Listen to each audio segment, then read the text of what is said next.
Família, estamos iniciando uma nova série de mensagens hoje, chamada O Espírito Santo. Eu quero que você encha o seu coração de expectativa, porque eu creio que será um tempo de visitação da parte de Deus, e um tempo onde a nossa comunhão com o Senhor, ela será aumentada. Você vai perceber que a tua intimidade com Deus, ela será transformada para a glória do Senhor, amém? A minha intenção nessa primeira mensagem, que o nome é Um Deus a Ser Experimentado, é mostrar a você, provar a você biblicamente, que quando nós falamos de vida cristã, nós falamos da caminhada de fé, de um relacionamento íntimo e pessoal com o Senhor, e não apenas uma relação intelectual. Você vai me entender, fica comigo, a gente vai construir algo aqui. Eu preciso que você preste muita atenção. Então, o que Deus tem para nós é um relacionamento pessoal, íntimo, experiências, e não apenas uma relação intelectual.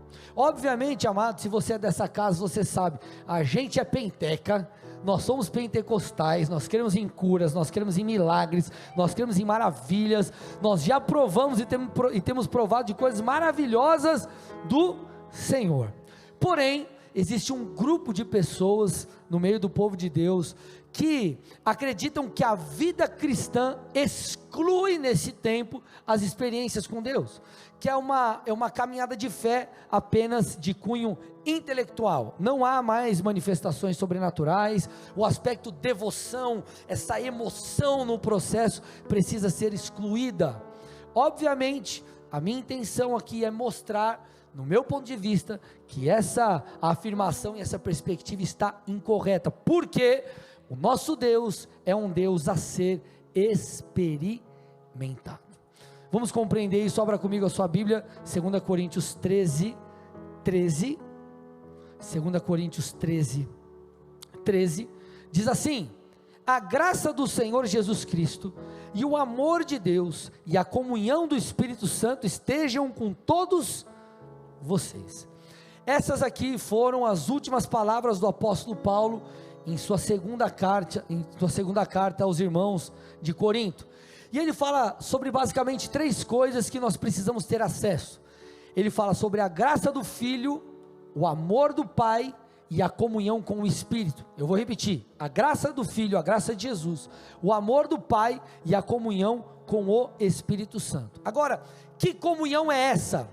Quando você pega o original da palavra comunhão, é do grego, ou vem do grego koinonia, e essa koinonia, ela fala sobre uma comunhão íntima, ela fala sobre uma participação que é conjunta, fala sobre uma união, fala sobre algo muito próximo. Se por exemplo um grego, nos dias atuais, se ele quisesse falar, por exemplo, de um relacionamento muito próximo entre pessoas, ele usaria a palavra koinonia. Então, koinonia fala de relacionamentos entre, por exemplo, amigos muito próximos, fala de algo que é profundo, fala de uma conexão que é profunda, que é algo realmente genuíno, puro. Não é uma conexão qualquer, não é uma amizade superficial, mas fala de algo extremamente íntimo, muito íntimo.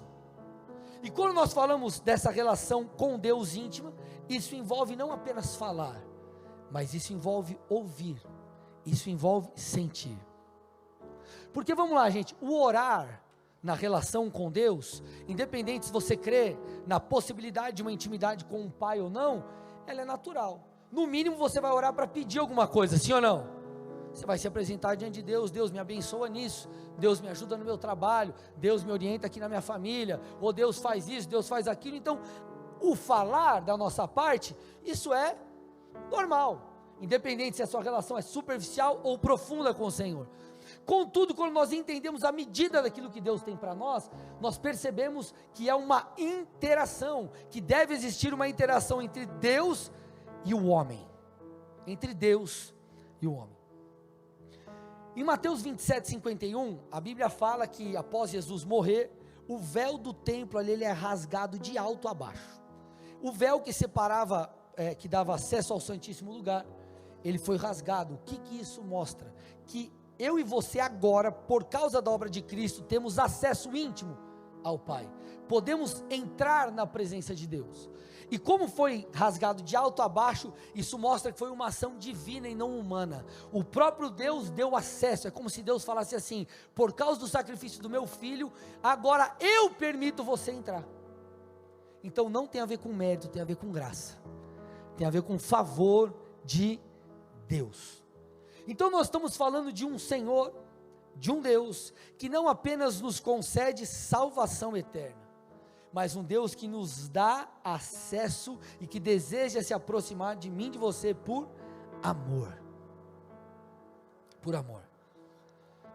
É muito interessante porque antes de Jesus ser traído, ele diz algo para os seus discípulos. Os discípulos de Jesus eram os melhores amigos dele.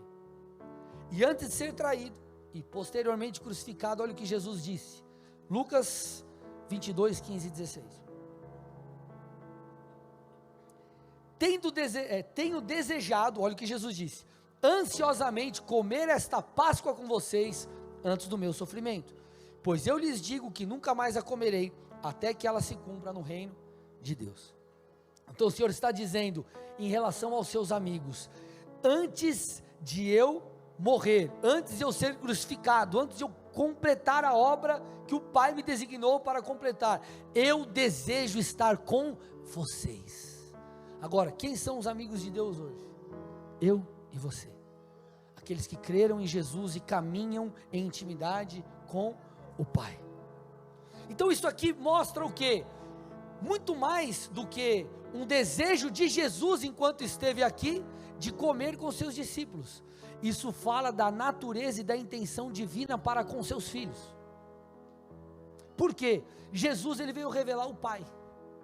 Jesus revelou o Pai em sua plenitude. Então o que Jesus estava manifestando ali, e nos dá o entendimento, é que a natureza de Deus é essa natureza de conexão, de intimidade, de relacionamento. Agora, o que é mais incrível ainda, é quando a gente percebe que isso vem desde o Antigo Testamento, essa intenção divina. Nós sabemos que, por causa do pecado de Adão, aconteceu o que aconteceu, os seres humanos não tinham mais acesso a Deus intimamente como nós temos hoje, então Jesus precisou vir e fazer o que fez. Mas olha a intenção de Deus, Levítico 26, 12, olha o que a Bíblia diz. Perceba se é um Deus pessoal ou impessoal que está dizendo isso. Olha lá, andarei entre vocês, e serei o seu Deus, e vocês serão o meu povo. Isso aqui parece pessoal ou impessoal, gente? Diz aí, impessoal ou pessoal? Pessoal. Olha o Senhor dizendo, eu andarei entre vocês, eu serei o seu Deus, vocês serão o meu povo. Isso fala sobre um Deus pessoal, fala de um contato pessoal, de intimidade. Isso mostra que o nosso Deus é um Deus a ser experimentado. O problema é que alguns limitam a relação com Deus a apenas algo intelectual, apenas algo racional, e excluem a experiência, excluem essa conexão. Agora, será que de fato é assim? Será que a Bíblia nos conduz por esse caminho? Será que a Bíblia aponta para isso como um destino final? Jesus disse em Mateus 22, 37 o seguinte: ame o Senhor o seu Deus. Aí ele fala sobre 3 formas, Lucas fala sobre 4, o Lucas inclui a força, né? Mas vamos usar esse texto. Ame o Senhor seu Deus de todo o seu coração, de toda a sua alma e de todo o seu entendimento.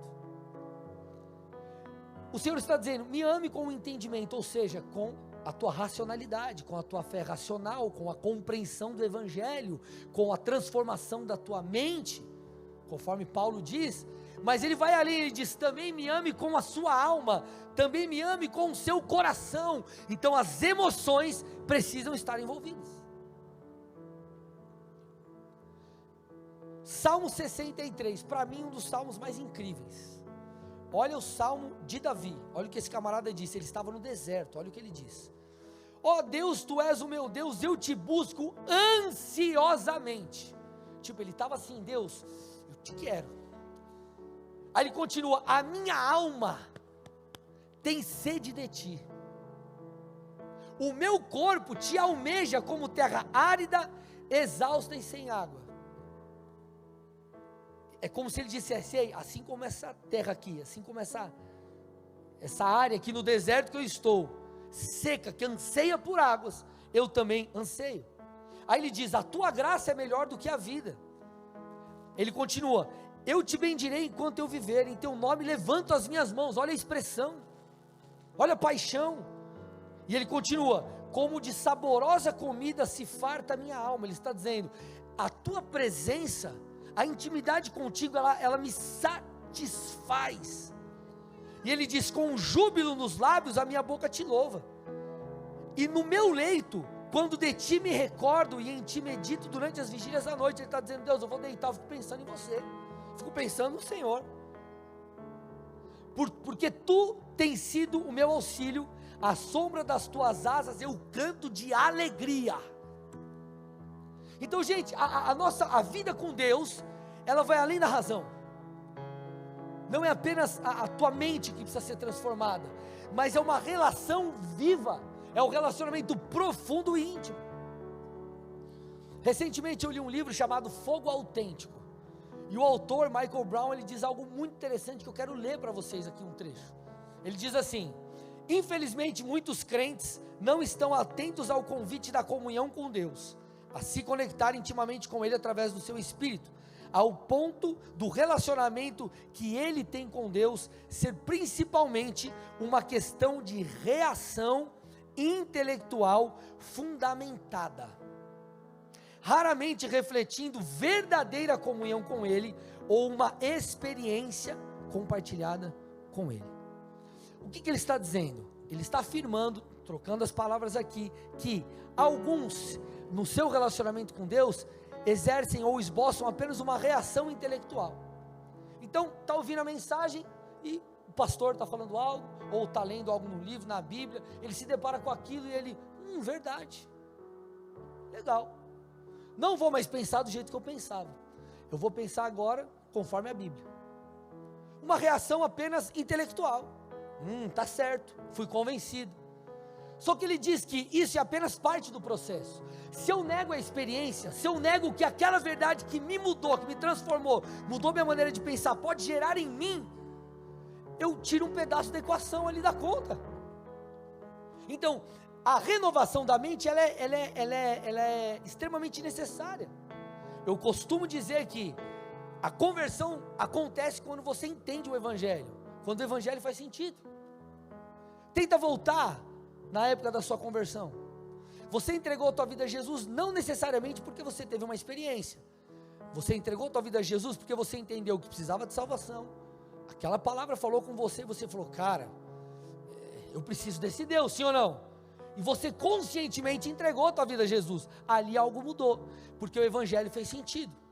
Porém, se eu limito o Evangelho a isso, eu tiro uma outra parte. Nós não podemos viver um Evangelho puro e simplesmente intelectual e comportamental. Não, mudou a minha mente e mudou o meu comportamento. Mas um Evangelho relacional e experimental, porque é isso que a Bíblia diz. Então eu fui convencido, mudei minha mente, mudei minha maneira de caminhar, mas eu também entendo que eu fui chamado para andar em intimidade com Deus. Eu vou experimentá-lo, eu vou provar dele, eu tenho um relacionamento íntimo com Deus. Leonard Ravenhill disse o seguinte: todas as doutrinas podem estar corretas, todas as suas doutrinas podem estar corretas, mas ainda assim você não ter a presença de Deus. Eu vou repetir: todas as suas doutrinas podem estar corretas, mas ainda assim você não ter a presença de Deus. O que ele está dizendo é: você pode ter a sua mente transformada, uau! Você pode conhecer as Escrituras, meu Deus, de forma profunda, e você pode até ter mudado o seu comportamento, mesmo assim, sem se relacionar de fato com Deus. Deixa eu explicar algo aqui, eu preciso que você preste muita atenção para você não achar que eu estou falando heresia, tudo bem? E lembrando, quem está falando com você é alguém que preza muito por leitura, alguém que ama a palavra de Deus. Mas eu preciso que você entenda que, quando nós falamos da palavra de Deus, nós falamos de um livro. Se eu excluo, me entenda, por favor, deixa eu terminar minha fala. Se eu excluo a relação pessoal, se eu excluo o falar do Espírito comigo, através inclusive da Bíblia, eu nego o fator Espírito Santo. Eu nego o fator Espírito Santo. Todas as experiências, elas precisam estar pautadas na palavra. A Bíblia é o nosso guia, é o nosso norte. Inclusive, nenhuma palavra profética que você possa receber pode ir contra as Escrituras. Nenhum rema pode ir contra o Logos. Nenhuma palavra profética pode te levar a ferir as Escrituras. Então a Escritura, ela é a base. Porém, se eu me relaciono com a Bíblia como se ela fosse um livro e não a direção de um Deus pessoal para mim, eu vivo um evangelho intelectual. Sendo que eu deveria ler a palavra como quem está assim: Senhor, o que o Senhor quer falar comigo? O que o Senhor quer me direcionar? Vamos, fala comigo. Eu estou aqui com sede, Jesus, eu quero te experimentar.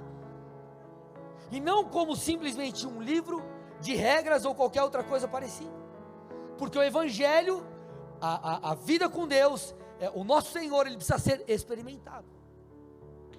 Então é um Deus que fala com você. Se é para Jesus, tem que ser forte, gente, vamos lá.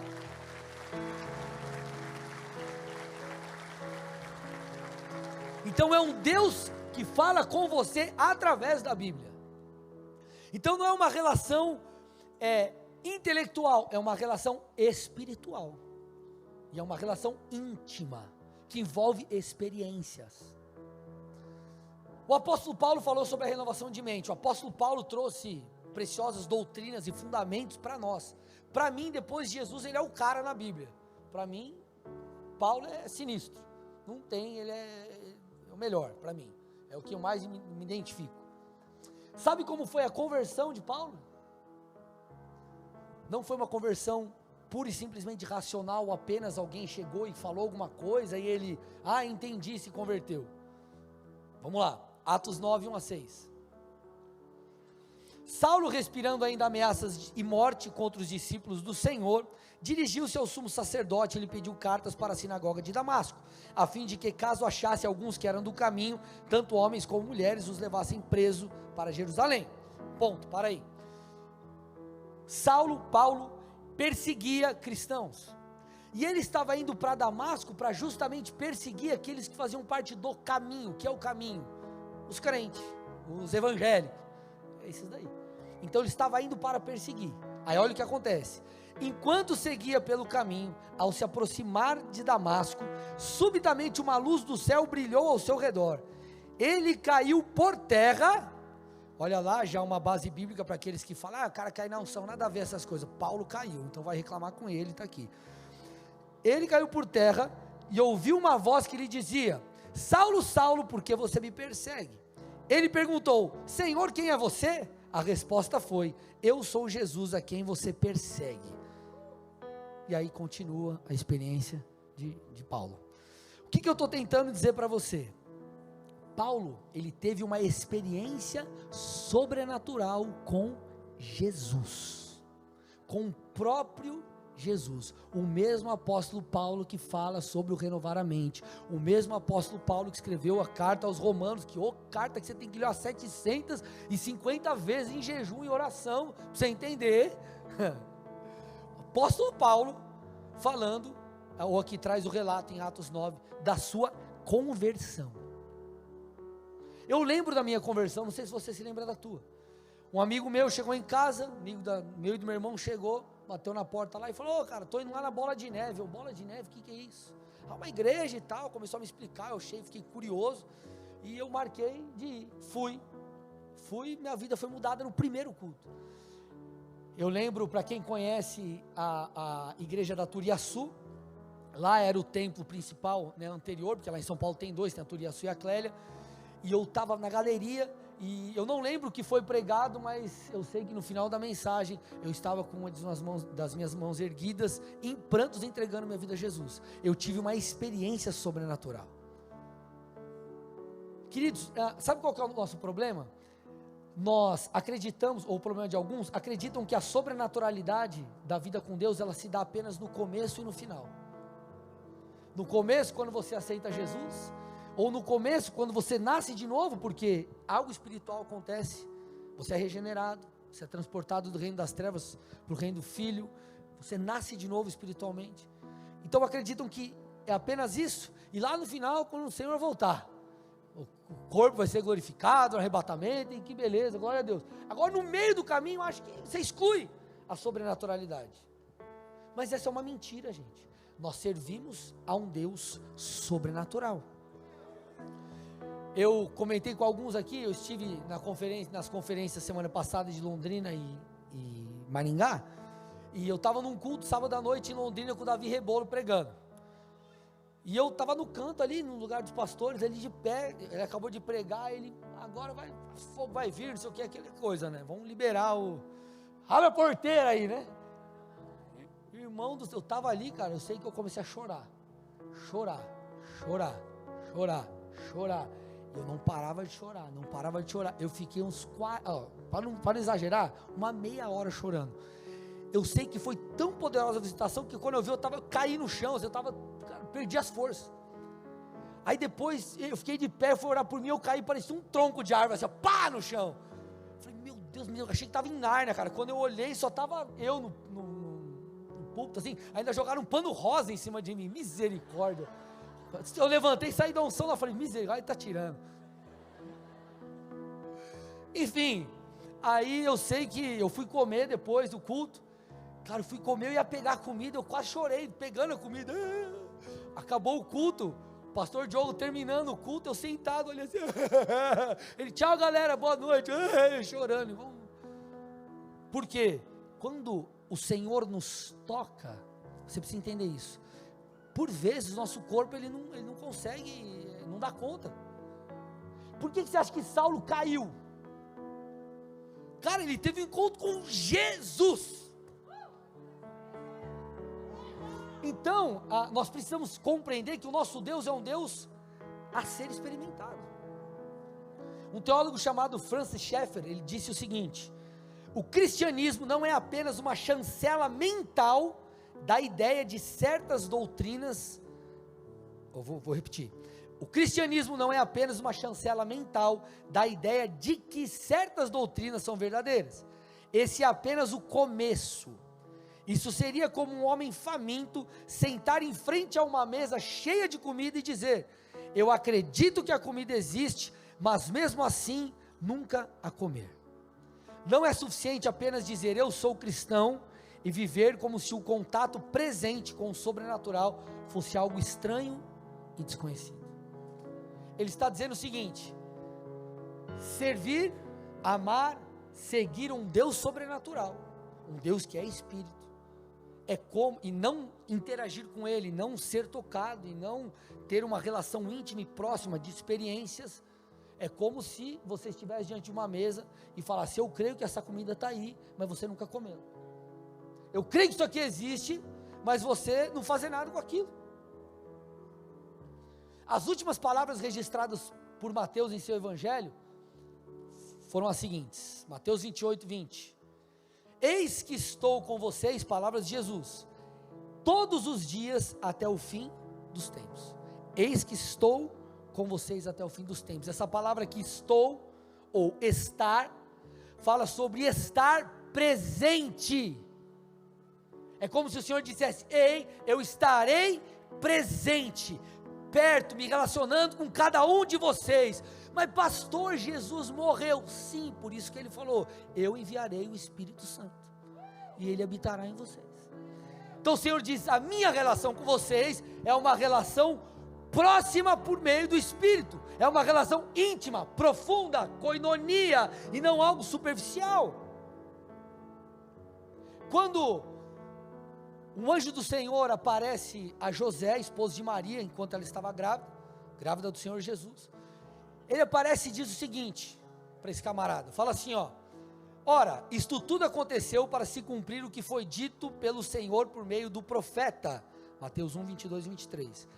Eis que a virgem conceberá e dará à luz a um filho, e ele será chamado pelo nome de Emanuel. Emanuel significa Deus conosco. Aquele que veio, que morreu por nós, depois enviou o seu Espírito, é o Deus Emanuel, o Deus conosco, o Deus de proximidade, o Deus que quer fazer parte da sua vida, o Deus que quer viver intimamente e se relacionar profundamente com você.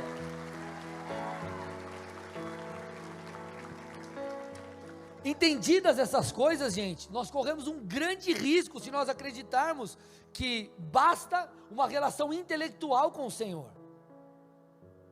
Uma relação intelectual com o Senhor.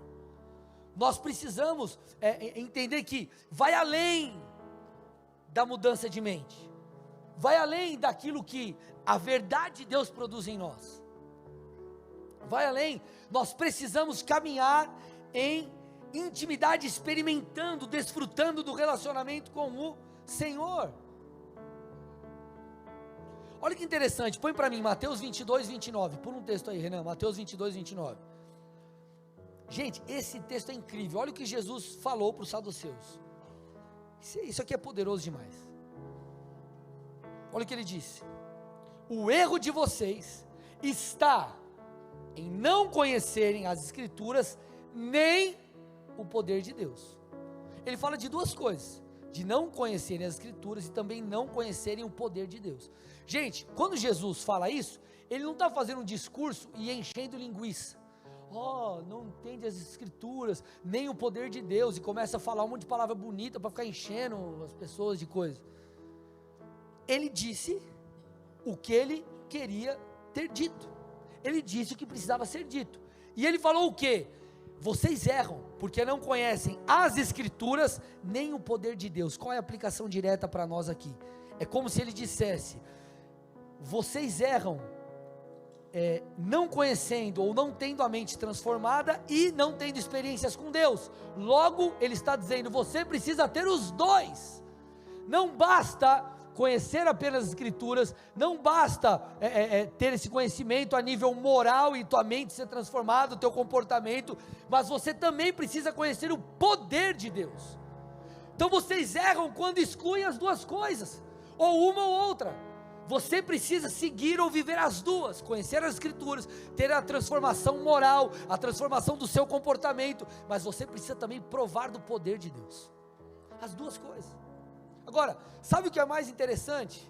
Que a palavra poder aqui, a palavra poder é dunamis. Dunamis. Eu já vou explicar sobre isso. Põe para mim antes, Romanos 1,16. Deixa eu abrir um parênteses aqui antes de eu entrar nesse lance do dunamis. O Evangelho, ele não é uma ideologia. Você precisa entender isso. O Evangelho não é fruto de uma construção filosófica. O Evangelho não é uma doutrina. Não é isso. Se o fosse, poderia tocar apenas no aspecto intelectual. Mas nós falamos de algo que tem um aspecto espiritual. Toca no intelecto e toca-nos em todas as esferas. O Evangelho, olha o que Paulo diz: o Evangelho é o poder de Deus para a salvação de todo aquele que crê. Então o Evangelho não é filosofia, Evangelho não é ideologia, Evangelho não é doutrina, Evangelho é o que? É o poder de Deus para a salvação. É o poder de Deus. Acabamos de ler anteriormente um texto falando do poder. Vocês erram não conhecerem as Escrituras, nem o poder de Deus. Esse poder, como eu disse, vou repetir, é o poder dunamis, é o grego dunamis, que é o mesmo poder que Jesus disse que viria sobre os seus em Pentecostes. Em Pentecostes. Atos 1:8. Mas vocês receberão dunamis, poder, ao descer sobre vocês o Espírito Santo, e serão minhas testemunhas tanto em Jerusalém, como em toda a Judéia, Samaria e até os confins da terra. O mesmo poder que Jesus falou lá atrás: ei, você não pode negligenciar as Escrituras, nem o poder. Não é só intelecto, precisa ter poder. É o poder que salva E o texto está dizendo aqui, é o poder que nos permite ser testemunhas. E o que o poder, a relação com o poder de Deus, o estar diante do poder de Deus, receber o poder de Deus faz com a gente? Experiências, nos dá experiências. Nos dá experiências. O que aconteceu em Atos 2, gente? Um rebuliço. Um rebuliço. Então o evangelho, ele não é apenas intelecto, ele é o poder. E esse poder que nos transforma, nos dá experiências. Esse poder que nos transforma é sobrenatural e faz com que nós tenhamos manifestações em nós por causa disso. Olha que interessante o que aconteceu lá em Atos 2, Atos 2, 1 a 8, fica comigo aqui. Ao cumprir-se o dia de Pentecostes, então nós lemos Atos 1, 8 aqui, põe para mim Atos 1, 8 antes, volta aí Renan, só para a galera entender o contexto aqui. Jesus mandou eles aguardarem, Jesus morreu, ressuscitou, né, e antes de ascender aos céus ele falou, ó, aguardem, porque vocês vão receber poder, depois que vocês receberem poder, vocês vão ser minhas testemunhas e bora propagar a mensagem. O que eu fiz, vocês vão fazer em meu nome, debaixo do meu poder. Aí em Atos 2, põe para mim. Ao cumprir-se o dia de Pentecostes, então no dia de Pentecostes, eles estavam reunidos. Então eles cumpriram o que Jesus falou, eles estavam reunidos, esperando esse dunamis. Aí o texto diz, de repente, veio do céu um som, como de um vento impetuoso, e encheu toda a casa onde estavam sentados. Olha lá, o dunamis de Deus, o mesmo poder, que a Bíblia diz que é o poder para a salvação, alcançando, e olha como isso traz experiências. Como que eu vou olhar, então vou falar, não, peraí, o poder para a salvação é um poder intelectual, só mexe na sua mente, não te dá experiências, você não experimenta, está aqui ó, o poder se manifestando. E apareceram distribuídas entre eles línguas como de fogo, as quais pousaram sobre cada um deles. Todos ficaram cheios do Espírito Santo, e começaram a falar em outras línguas, segundo o Espírito lhes concedia que falassem. Então está dizendo que eles começaram a falar em outras línguas, línguas naturais, línguas dessa terra. E isso daí não veio por um curso que eles fizeram, mas o Espírito concedeu. E aí ele explica, estavam morando em Jerusalém judeus, homens piedosos, vindo de todas as nações debaixo do céu.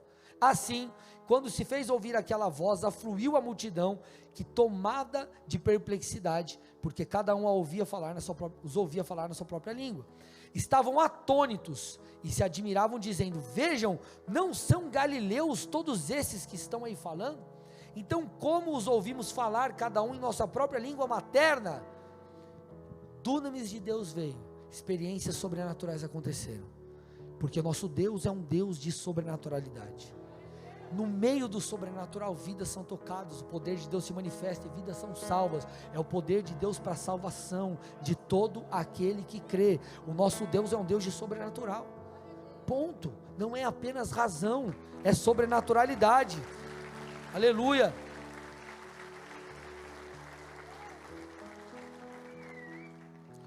Aí o texto continua, olha lá, Atos 2, 12 a 18, todos atônitos e perplexos perguntavam uns aos outros, o que será que isso quer dizer? Aí olha o que a galera falava, outros porém zombavam dizendo, estão bêbados. Gente, bêbado parece bêbado, sim ou não? Ou você acha que o cara olha e teve uma visão de raio-x e olhou o sangue do cara e falou, nossa, seu teor alcoólico, tá, porque eles estavam parecendo uns malucos. Então, estão bêbados. Então Pedro levantou junto com os 12, erguendo a voz, dirigiu-se à multidão nesses termos. Então imagina, aquele furdunço, a galera está bêbada, não sei o que. Aí Pedro chega e fala, homens da Judéia e todos vocês que moram em Jerusalém, tomem conhecimento disto e prestem atenção no que eu vou dizer. Estes homens não estão bêbados, como vocês estão pensando, porque são apenas 9 horas da manhã, mas o que está acontecendo é o que foi dito por meio do profeta Joel, e acontecerá nos últimos dias, diz Deus, que derramarei o meu espírito sobre toda a humanidade. Os filhos e as filhas de vocês profetizarão, os seus jovens terão visões, e os seus velhos sonharão. Até sobre os servos e sobre as minhas servas derramarei o meu espírito naqueles dias, e profetizarão. Então ele disse, ei, peraí, olha aqui, é a sobrenaturalidade de Deus, nós servimos a um Deus de sobrenatural. Então, meus amados, os encontros com Deus causam reações. Quando o fogo de Deus vem, alguns falam em línguas, outros caem debaixo do poder de Deus, outros choram, e essas questões são bíblicas. É que a gente lê e não percebe, mas por que você acha que Paulo caiu? Não fala que Paulo se prostrou, não foi, estou vendo Deus, deixa eu ajoelhar aqui em reverência. Ele caiu. Jesus veio, filho, acabou. O cara caiu, está falando ali. Então essas manifestações, elas são bíblicas. Obviamente, gente, me escute, o meu e o teu foco não pode estar nas experiências. Você não precisa buscar uma experiência, você precisa buscar Deus. Tudo bem? Você vem aqui para buscar Deus, você lê a Bíblia para encontrar o Senhor, você ora porque você quer Deus e não a sensação. Contudo, negar as experiências seria uma loucura, gente. Porque, meus amados, os dons, como alguns acreditam, não cessaram. O derramar do Espírito não cessou. Talvez você diga assim, mas pastor, peraí, tem uma incompatibilidade no que você está falando. Porque a profecia de Joel se cumpriu em Atos 2. Você está certo, se cumpriu. Mas em partes. Ela continua se cumprindo e continuará. Me prova. Vamos lá, versículo 17. E acontecerá, o que está escrito agora? Nos últimos dias. Nos últimos dias, diz Deus, que derramarei o meu Espírito sobre toda a humanidade, e o texto segue. Se você der uma passada nas Escrituras, você vai perceber, inclusive os pais da igreja corroboram com isso, os últimos dias começaram com a morte de Jesus, e sabe quando eles vão terminar? Quando o Senhor voltar. Ou seja, nós estamos vivendo os últimos dias. Então quando Pedro disse, nos últimos dias, o Senhor derramaria do seu Espírito, ele está dizendo, isso começou em Pentecostes, e isso virá até o Senhor voltar. Eu continuarei derramando do meu Espírito. Essa é a mensagem do Senhor para mim e para você. Ele continuará derramando do seu Espírito. Pastor, me prova mais um texto aí falando que não cessou essas paradas aí. 1 Coríntios 1, 4 a 8. Sempre dou graças ao meu Deus por vocês, por causa da graça que me foi dada a vocês em Cristo Jesus. Porque em tudo vocês foram enriquecidos nele, em toda a palavra, em todo o conhecimento. Assim como o testemunho de Cristo tem sido confirmado em vocês. Olha agora. De maneira que não lhes falta nenhum dom, enquanto aguardam a revelação, ou o retorno do nosso Senhor Jesus Cristo. Ele também os confirmará até o fim, para que vocês sejam irrepreensíveis no dia de nosso Senhor Jesus Cristo. Ele está dizendo, não faltará a vocês nenhum dom, até que o Senhor volte. Paulo, quando fala aos Tessalonicenses, ele diz assim, primeira carta de Paulo aos Tessalonicenses 5,19, não apaguem o Espírito. Consegue colocar um versículo à frente? 20. Qual que é o contexto disso? Não desprezem as profecias.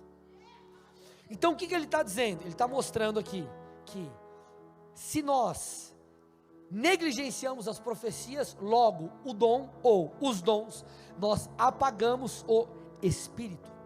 Então o que Paulo aqui está encorajando em você? Não apenas a validarmos as profecias, mas também mostra que esse dom e os dons de uma maneira geral são válidos para os dias de hoje.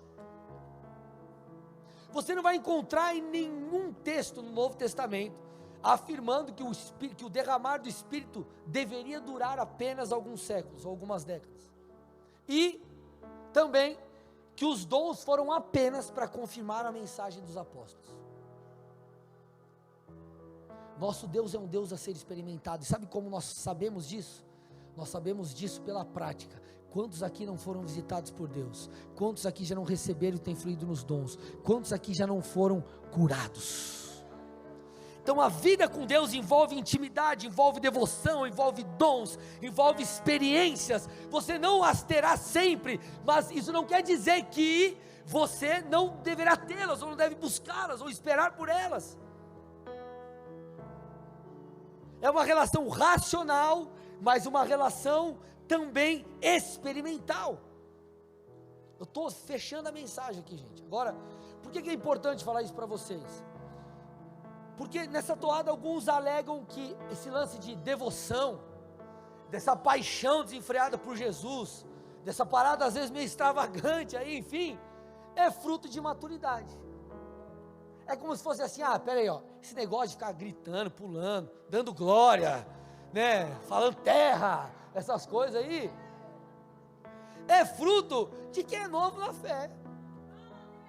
Nós, crente maduro, nós é aqui, cabeça, nós é no espírito aqui. Esse negócio de gritar, pular, rodar, isso aí é coisa, é cara que chegou agora. Eu já passei essa fase, filho, eu já estou no nível acima. Vamos ver se é isso mesmo? Posso falar ou não?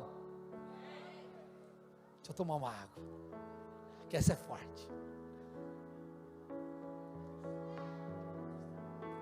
Vocês acham que João, que escreveu o Evangelho de João, as cartas também, 1ª e 2ª João, enfim, ali segue, e o livro do Apocalipse, ele era alguém maduro ou imaturo? João era maduro ou imaturo, gente? Maduro, com certeza, o apóstolo João, cara maduro na fé, sabe quando que ele escreveu o livro do Apocalipse? Quase no ano 100 depois de Cristo, quase no ano 100, ele escreveu ali entre 94 e 96 depois de Cristo. Então imagine, esse camarada caminhou com Jesus, depois viveu quase um século, e ali, entre 94 e 96 depois de Cristo, ele escreveu o livro do Apocalipse. Você há de concordar comigo que ele era, além de ele ser um cara maduro nessa fase, no final ali de tudo, ele estava ali no ápice da sua maturidade. Concorda comigo, sim ou não? Vamos ver como ele começa o livro do Apocalipse? Apocalipse 1 e 2. Detalhe, o livro do Apocalipse é a revelação sobre Jesus, tá? Revelação de quem Jesus é mesmo. Revelação de Jesus Cristo, a qual Deus lhe deu para mostrar aos seus servos as coisas que em breve devem acontecer. Ele enviou o seu anjo para torná-la conhecida ao seu servo João, ele está falando dele mesmo, que dá o testemunho de tudo que viu, isto é, a palavra de Deus e o testemunho de Jesus Cristo. Então João está falando, eu aqui, maduro na fé, recebi a revelação de Jesus Cristo.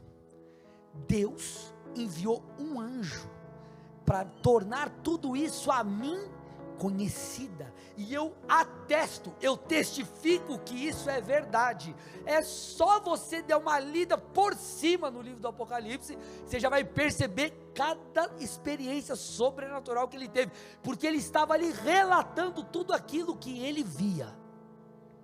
Se a maturidade te impedisse de ter experiências com Deus, ou se maturidade fosse ausência de experiências, é só você trocar uma ideia com o João, quando você chegar lá e falar para ele, cara, você está com algum problema, porque é claro, está claro, é fato, Deus espera que eu e você cresçamos na intimidade, e isso envolverá experiências contínuas com o Espírito Santo. Se não devêssemos ter experiências após um certo nível de vida com Deus, Paulo não falaria o seguinte para os irmãos de Éfeso: ei, não se embriaguem, Efésios 5, 18 a 20, não se embriaguem com vinho, pois isso leva à devassidão, mas deixem-se encher do Espírito, falando entre vocês com salmos, hinos e cânticos espirituais, cantando e louvando com o coração ao Senhor, dando sempre graças por tudo a nosso Deus e Pai, em nome de nosso Senhor Jesus Cristo. Então ele está dizendo assim: ei, não bebe essas paradas não, vai e se encha do Espírito, e Ele dá a chave. Como? Adorando, louvando, agradecendo, cantando, falando. Por isso que é importante, quando nós estamos em meio à adoração, você exaltar, você declarar, não como algo mecânico, algo precisa ser genuíno, de dentro para fora, mas você precisa interagir com o Espírito de Deus, você precisa responder. Moisés, ele tem uma experiência sobrenatural em relação à sarça ali, mas nós vemos o Senhor o chamando, como? Através de um arbusto pegando fogo no deserto. Ele falou, cara, esse troço está pegando fogo, mas não está consumindo, era para pegar fogo e desfazer na hora, rapidamente. Ele olha e fala, o que é isso? Então ele vai, e ali ele tem uma experiência com Deus. Então quando nós estamos em ambientes proféticos, quando você está no seu momento com Deus, ei, você precisa entender, o Espírito de Deus habita em você, você precisa fazer o quê? Declarar, orar, se encher falando, declarando, adorando. Essa é uma das chaves que Deus nos dá. Por isso que, só para você entender que essa relação apenas intelectual, ela é, desculpa, mas do meu ponto de vista ela é contrária à palavra. Olha o que diz Lucas 11, 9 a 13. Por isso, digo a vocês, peçam e lhes será dado, busquem e acharão, batam e a porta será aberta para vocês, pois todo que pede recebe, o que busca encontra, e a quem bate a porta lhe será aberta. Pausa. O Senhor está nos dando uma chave, está dizendo, peça, insista, bata na porta, chame, clame. Legal. Agora, qual é o contexto disso? Ele continua, quem de vocês, sendo um pai, daria uma cobra ao filho que pede um peixe? Ou daria um escorpião ao filho que lhe pede um ovo? Ora, se vocês que são maus, sabem dar coisas boas aos seus filhos, quanto mais o Pai Celeste dará o Espírito Santo aos que lhe pedirem. Nós usamos esse texto para falar, ei, ore, clame, peça a Deus, para Deus agir na sua vida, para Deus mover, beleza, tudo bem, mas qual é o contexto aqui? O contexto é, se você pedir, se você desejar a ponto de pedir e continuar pedindo, você receberá o Espírito Santo, porque é isso que teu Pai quer te dar. Ele não vai te negar algo que é bom. Então, meus amados, a maturidade deve fazer com que você se torne mais e mais sedento por Deus, e não alguém avesso às manifestações sobrenaturais, em nome de uma suposta maturidade. Feche seus olhos, curva sua cabeça em nome de Jesus.